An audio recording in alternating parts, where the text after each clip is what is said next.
Amigas e amigos do Em Síntese no YouTube, sejam todos e todas muito bem-vindos e muito bem-vindas. Já que está aqui para conversar com a gente, aproveita e já aperta aqui embaixo no like, ou seja, o joinha, como eles chamam, né? E dá essa força para a gente, porque com esse tipo de atitude, marcando no gostei ali, no like, você está mostrando para o YouTube que o nosso vídeo tem importância e ele vai apresentar para mais pessoas. Isso nos ajuda muito. Mas agora também o que é muito importante é, se você ainda não é inscrito no nosso canal, se inscreva, é de graça, é rapidinho. Aqui embaixo também é só clicar no inscrever-se, confirmar, não paga nada e nos ajuda muito. Olha, gente, ajuda bastante, hein? Falou? Vamos pro vídeo de hoje, que a conversa não tá fácil. Boa noite, Claudete, boa noite, Bernarda. Muito bom estar com vocês aqui. Enfim, são notícias, são coisas que estão acontecendo, são coisas que aconteceram, que fizeram com que a gente começasse a ter uma nova perspectiva. E isso é muito bom. E o nosso papo hoje é um papo um pouco mais solto nesse sentido, porque eu acho muito importante que tenhamos a perspectiva das coisas como elas efetivamente acontecem. Então, isso para nós é uma coisa muito boa, porque começa a desenhar para a gente que logo ali na frente, pode ser que tenhamos um novo desenho. Pode ser que tenhamos, é verdade, o pessoal está bem empolgado, né? Pode ser que tenhamos, como diz a Bernarda aqui, pode ser que a gente tenha uma perspectiva bem diferente. Boa noite, Berenice, boa noite, Oséias, né? Muito bom estar com vocês aqui. Então já vou dizendo para vocês, não é um dia que a gente costuma conversar, né? A gente costuma conversar sempre por volta do domingo, mas essa semana exigiu esse bate-papo, porque eu acho que é importante a gente dar uma atualizada, né, nos acontecimentos, fechar algumas coisas, né? E conversar e fazer, principalmente, as pessoas compreenderem um pouco mais como é que a coisa está armada depois dos acontecimentos do STF. Eu não faço o tipo de live na qual eu começo a despejar as coisas e dispensando, evidentemente, tudo que vocês trazem pra gente, que eu acho importantíssimo. O Nivaldo de Novo Mundo, no Mato Grosso do Sul, muito bacana. Diz a Bernarda, como disse uma amiga, a luz no fim do túnel começa a piscar. Eu até acho o seguinte, né, boa noite, Luciene. Eu acho que a luz no fim do túnel, ela não só foi acesa, como botaram para nós lá um enorme de um farol, dizendo, o caminho é por aqui, não se percam. Tá escuro, eu sei que onde vocês estão enxergando pouco, mas o caminho foi traçado. Então eu acho que é bem importante a gente começar fazendo um histórico, que na segunda-feira nós acompanhamos aquela decisão do Fachin. Então vamos conversar um pouquinho sobre aquela decisão do Fachin. O que aquela decisão do Fachin fez? Primeiro, a parte legal, depois aquilo que a gente imagina que pode ser. Aquela decisão do Fachin, ela, na verdade, tecnicamente, foi uma decisão correta. O que o Fachin fez? Boa noite, Bernadette, tudo bem? Bem-vinda. O que aquela decisão do Fachin fez? Só colocou todo aquele processo do Lula dentro de uma decisão que o STF já havia tomado anteriormente, que era, vocês lembram que nós já conversamos aqui sobre o juiz natural.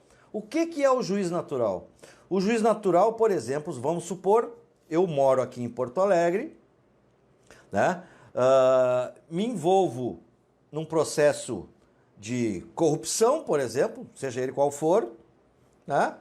E aí eu sou descoberto pelo Ministério Público Federal, faço um crime federal, uma empresa federal, por exemplo, se eu tivesse roubado alguma coisa aqui do governo federal aqui em Porto Alegre, e por um motivo qualquer, resolvem me julgar em São Paulo, resolvem me julgar no Rio, quando eu moro em Porto Alegre e o crime, que é mais importante, o crime aconteceu em Porto Alegre. Então, o juiz natural é esse, é o juiz de onde o crime foi cometido. Teoricamente, e nós vimos que crime algum foi cometido, vamos partir já deste princípio, crime algum foi cometido no caso do processo do triplex, no caso do processo do sítio de Atibaia. Boa noite, Marta, tudo bem? Como estás? Bom estar contigo aqui. o sítio de Atibaia, e mais ainda, nenhum crime foi cometido com relação ao terreno da Fundação Lula e as doações para o Instituto Lula, etc, etc, etc. Ou seja, nada justificaria o Lula ser julgado em Curitiba. Tanto que muitos outros processos dele foram julgados em Brasília ou foram julgados em São Paulo. Aí, o Moro usou como justificativa de que os crimes do Lula estavam ligados à Petrobras e ele estava investigando os crimes todos ligados à Petrobras. Mas aí existe uma contradição muito grande. Porque na própria sentença de Sítio de Atibaia e do Triplex, o Moro, no caso do Triplex, diz que não encontrou conexão entre o Triplex, origem do Triplex e Petrobras. Teria eventualmente surgido de doações feitas por uma construtora, uma empreiteira, etc, etc, que não teria a ver com os contratos da Petrobras, porque inclusive o Lula não estava mais nem no governo. Bom, este é o ponto 1. O Fachin, então, tomou essa decisão. Marcelo, grande abraço, boa noite. Então, o Fachin tomou essa primeira decisão para corrigir, tecnicamente, um erro que o próprio STF vinha cometendo. E como diz o próprio Lula e diz todo mundo, o Lula já vinha pedindo isto há 6 anos. Eu até ri um pouco quando essa coisa toda saiu, porque todo mundo lembra o famoso tweet do general Vilas Boas, né, dizendo que efetivamente eles tinham feito pressão e fizeram pressão para que lá em 2016, não se concedesse aquele habeas corpus para o Lula ser solto. E vocês também lembram, que foi agora faz pouco, né? O Fachin largou outro Twitter em cima disso, dizendo que não se achava que tinha sido coagido, que é um absurdo alguém achar que pode coagir o sistema judiciário, o Supremo Tribunal, etc, etc. E o Vilas Boas largou um tweet em cima disso, dizendo 3 anos depois?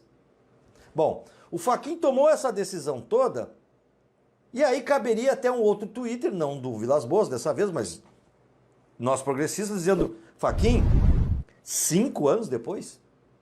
Faz 5 anos que Lula e a equipe dele, de advogados, do Zanin, tentam fazer com que o STF reconheça que o Moro não é o juiz natural para isso.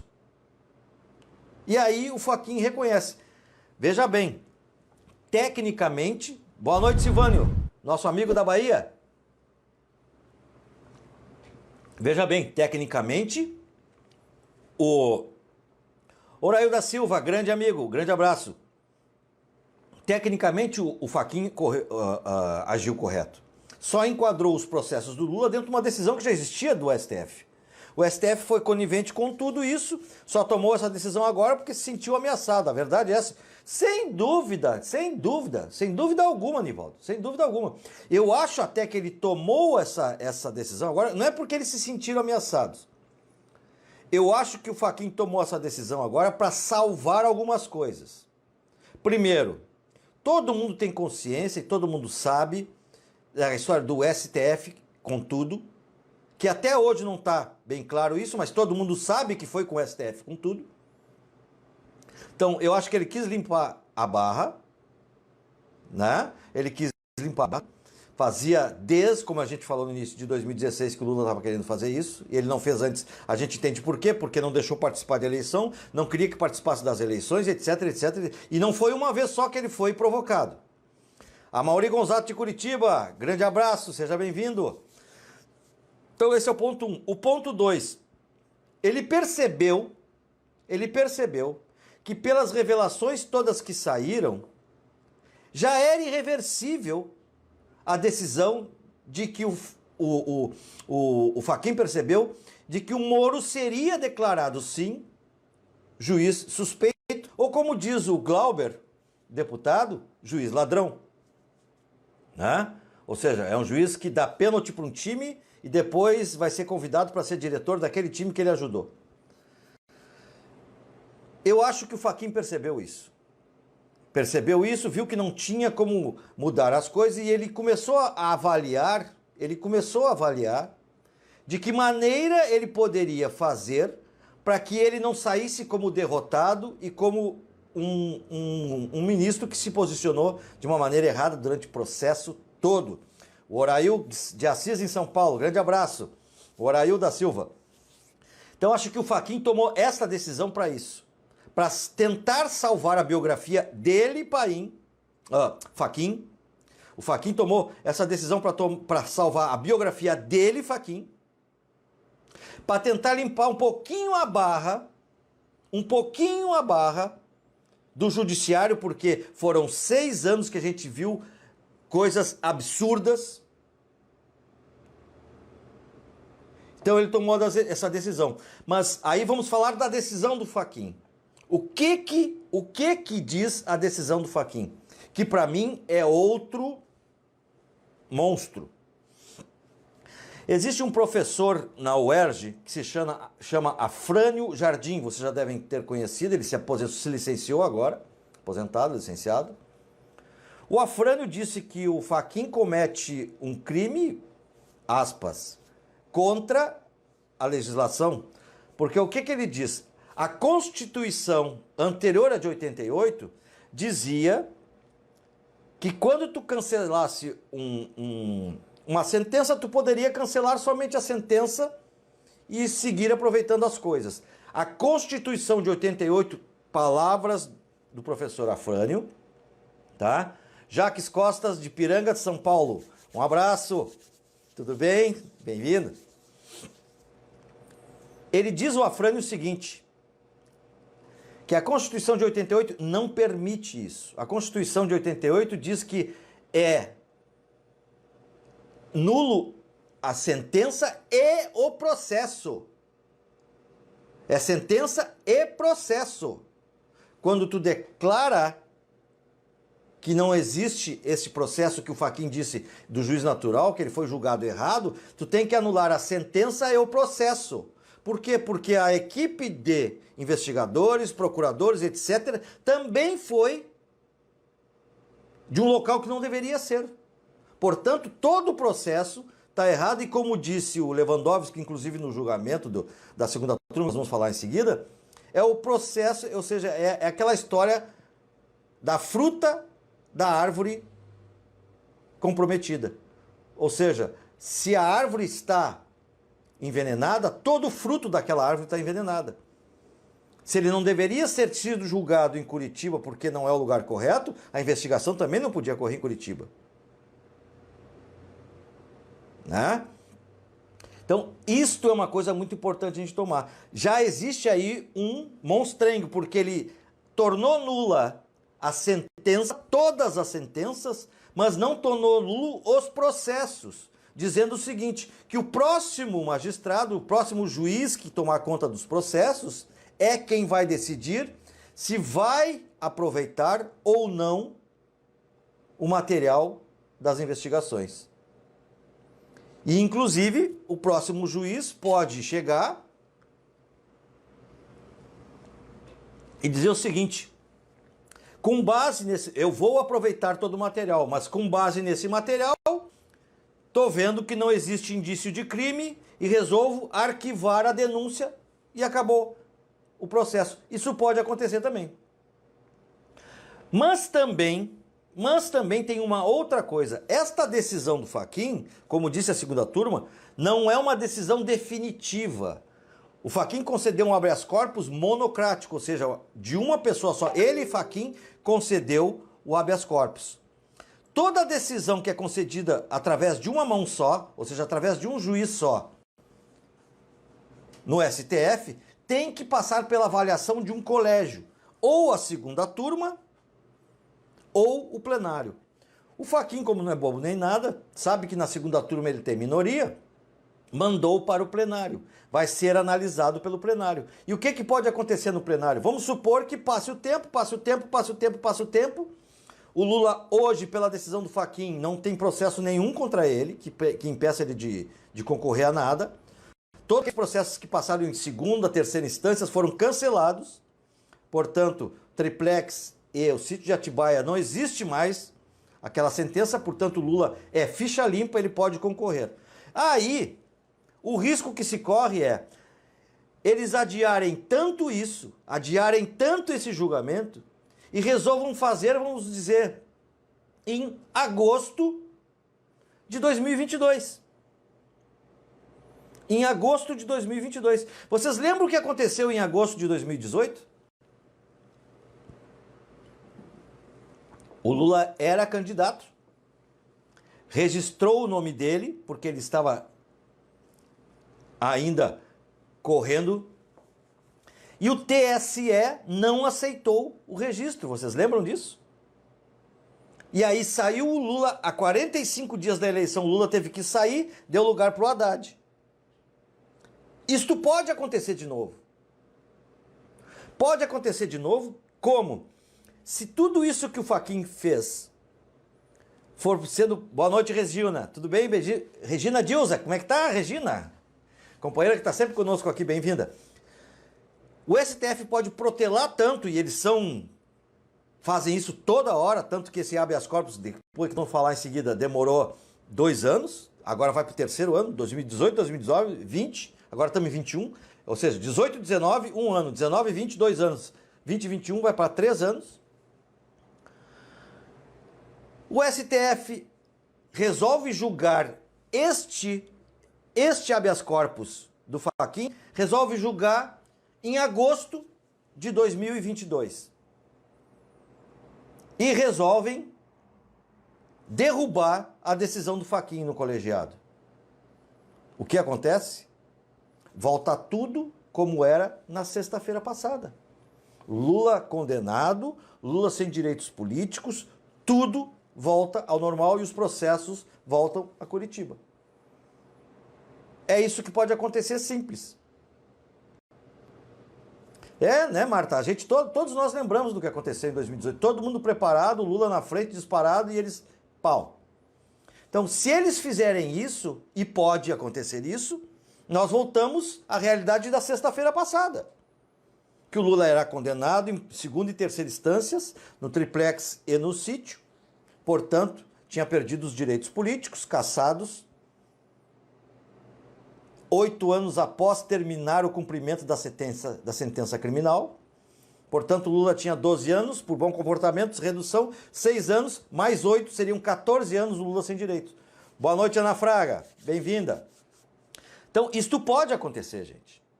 Nós temos que comemorar hoje muito, sim, mas nós temos que ter presente os riscos que estão envolvidos nisso.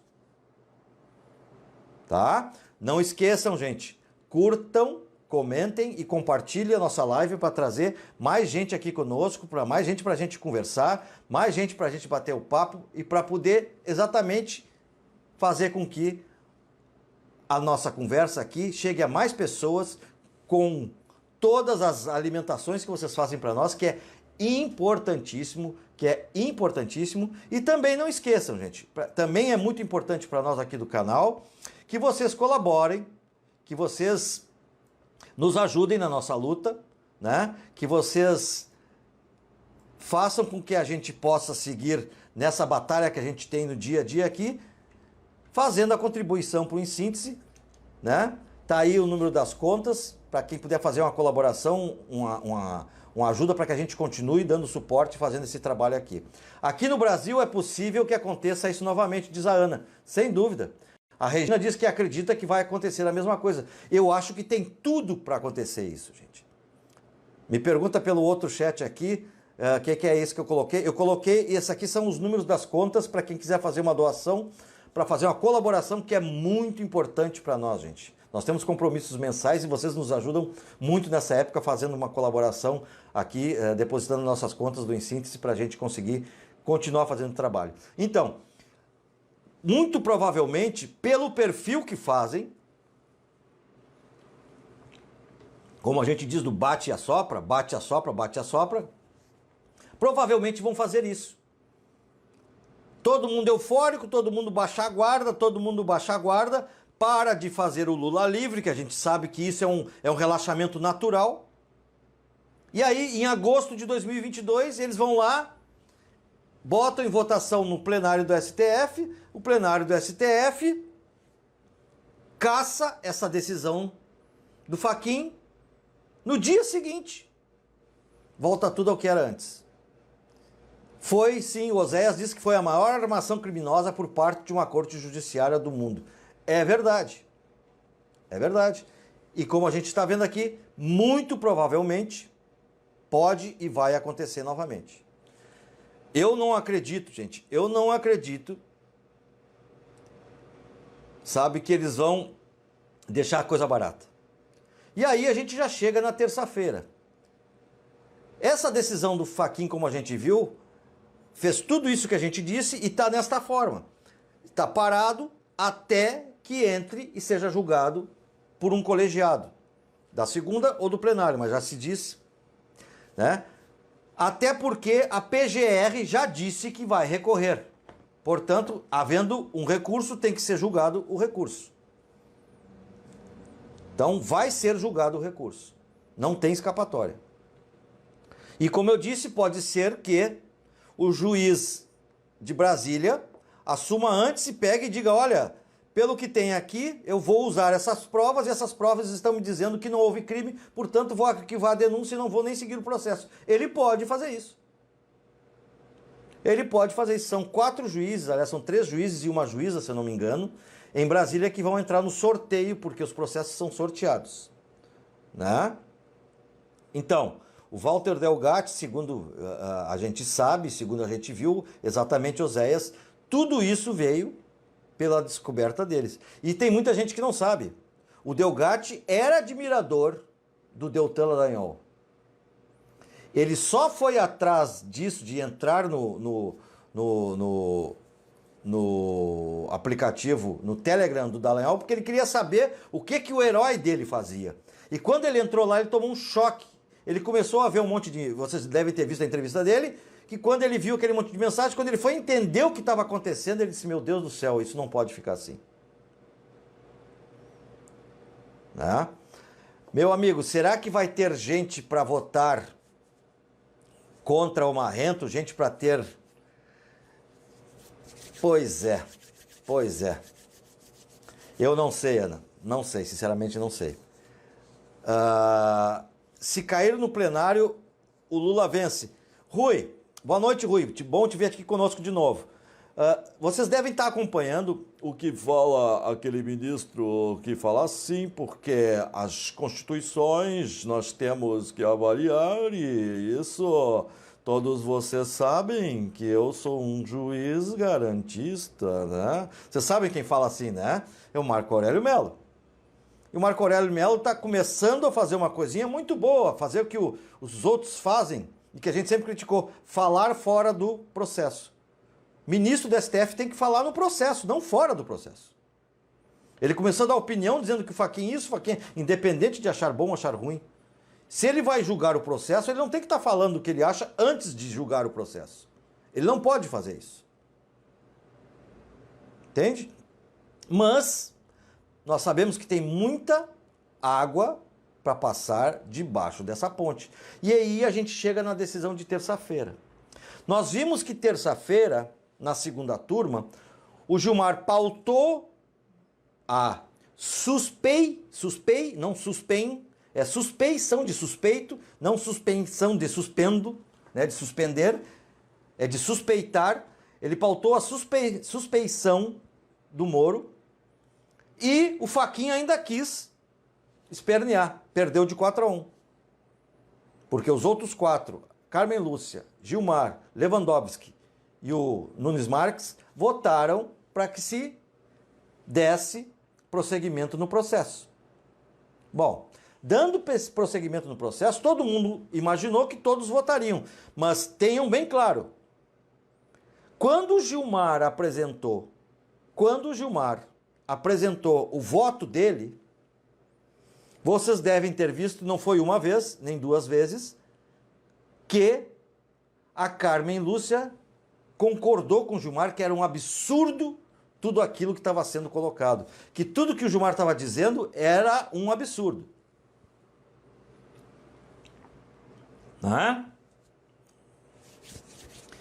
E se lembrem também que lá em 2018, na primeira sessão sobre este habeas corpus, o Fachin, como relator, votou, tá? Ele votou contra o habeas corpus de declaração de que o Moro é um juiz suspeito, e a Carmen votou também com, eles assim, porque no STF é assim, eu voto com o relator, ou eu voto pela divergência, ou seja, vou divergir do relator, ou seja, voto contra o relator.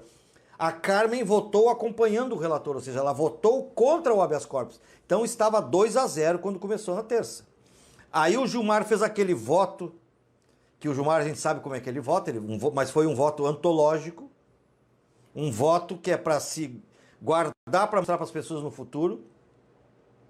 E o Lewandowski reforçou, como se diz isso, né? Mas antes do Lewandowski, o Cássio, né, o Nunes Marques, o novo ministro, pediu vistas. E esse pediu vistas, teve um colega meu que disse, mas ele não pode pedir porque já tinham pedido. Não, quem tinha pedido é o Gilmar, eu posso pedir na minha vez. Então, ele pediu vistas, porque alegando ser um juiz novo, um ministro novo, que não tinha visto o processo, não sabia de todas as implicações do processo. É um direito dele. Mas a gente sabe, eu imagino por que ele fez isso. Né? Eu imagino por que ele fez isso. Mas tudo bem. E ele votou. Não votou. Diz, não vou votar, pedi vistas. Quando alguém pede vistas,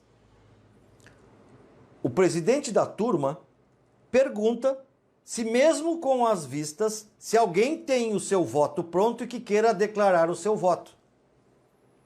Aí o Lewandowski disse, não, eu tenho meu voto pronto e gostaria de declarar o voto. E fez aquilo que ele falou. Só que antes do Lewandowski falar, aconteceu uma coisa que pouca gente está se tocando, gente.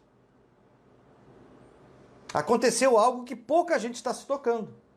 A Carmen Lúcia tinha pedido a palavra.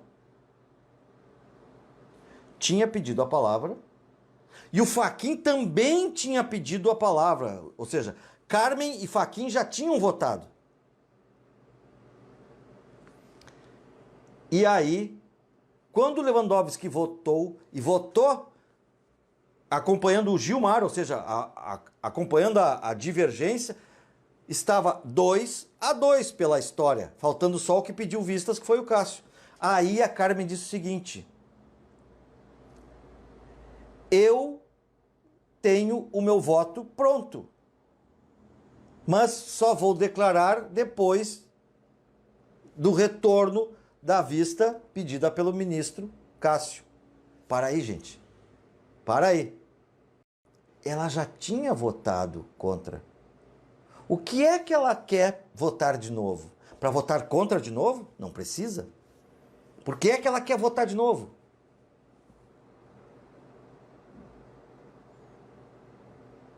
Né?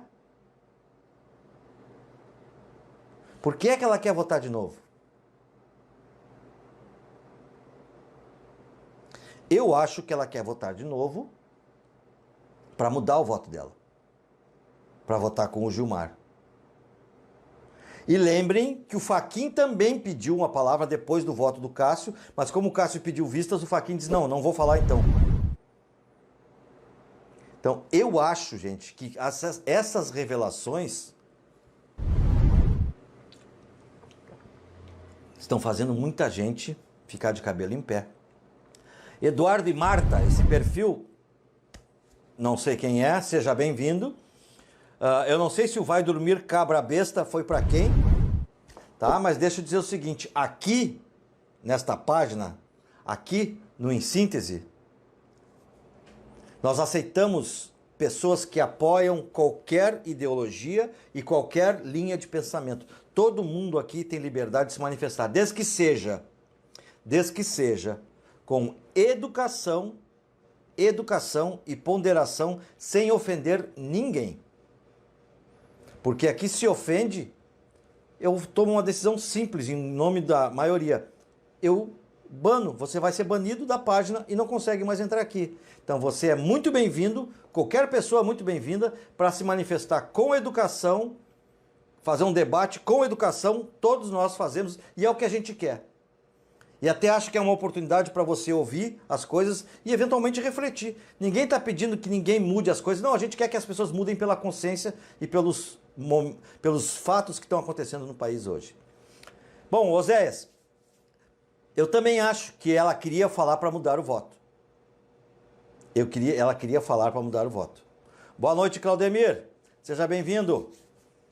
Então, estas coisas são coisas importantes.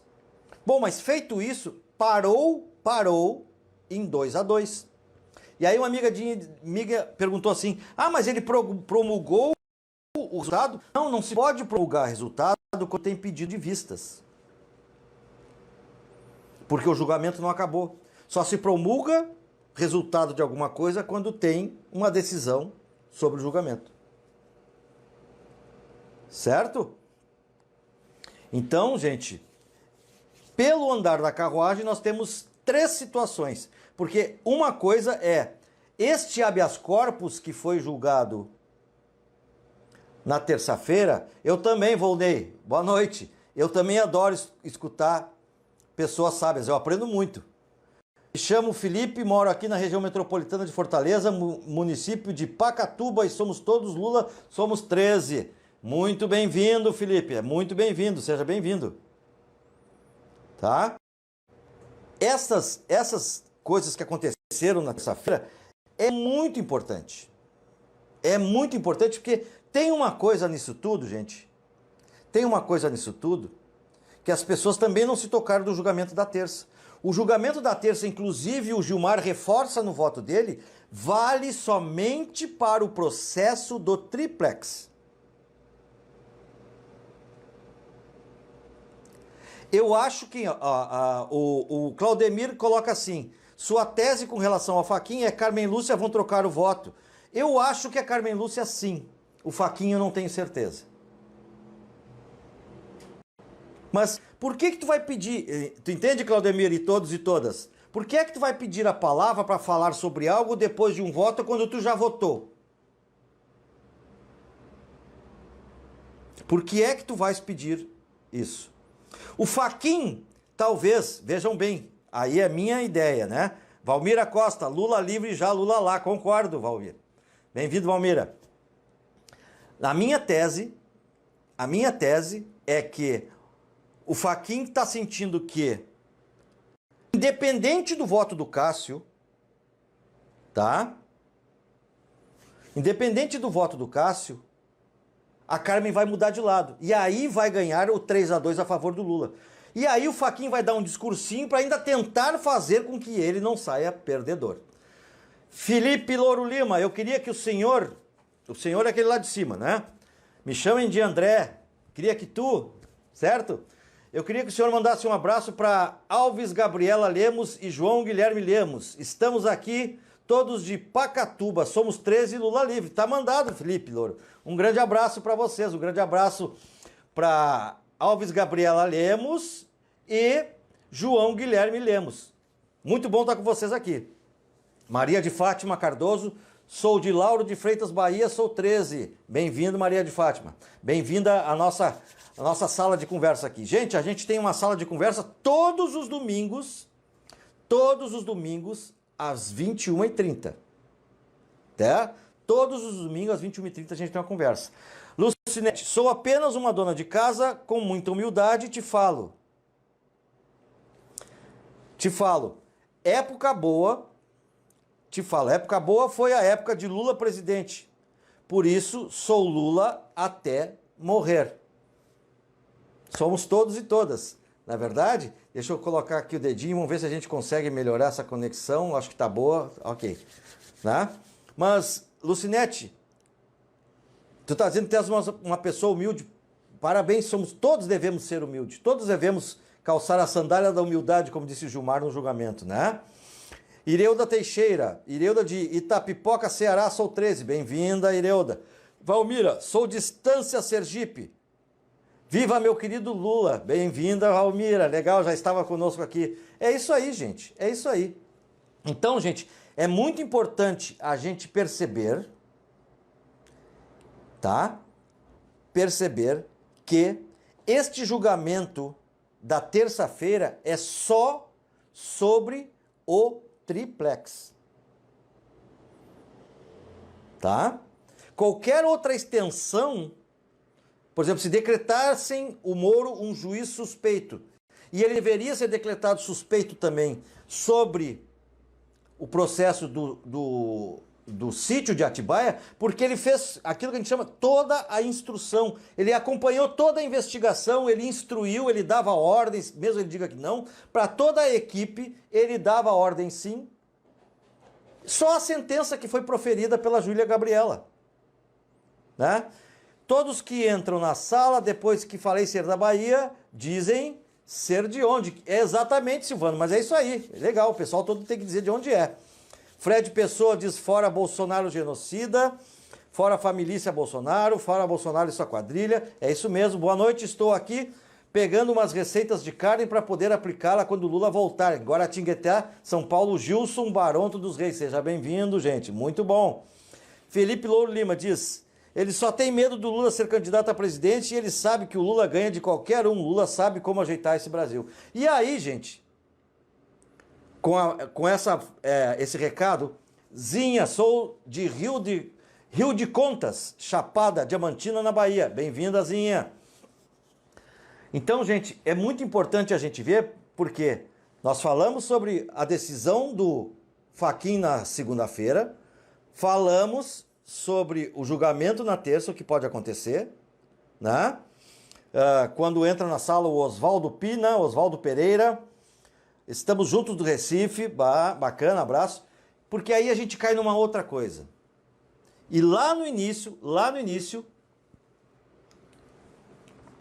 eu vou voltar lá no início para fazer justiça, nós tivemos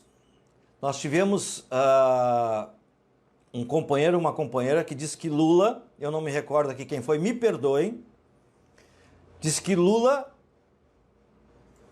conseguiu já mudar a cara do Brasil. Um de vocês falou alguma coisa nesse sentido, né? José Augusto Góes Neto, Salvador, Bahia, bem-vindo, né? Exato, um belo grupo do país inteiro, isso nos deixa muito felizes, gente. Sejam todos e todas muito bem-vindos e muito bem-vindas, certo? Gente, não esquece, curte, comenta, compartilha, não importa se comentário é a favor ou contra, importa é você participar, para nós é importante a sua participação, mas se inscreva no canal e ajude o crescimento do nosso canal. Um grande abraço e até o próximo vídeo.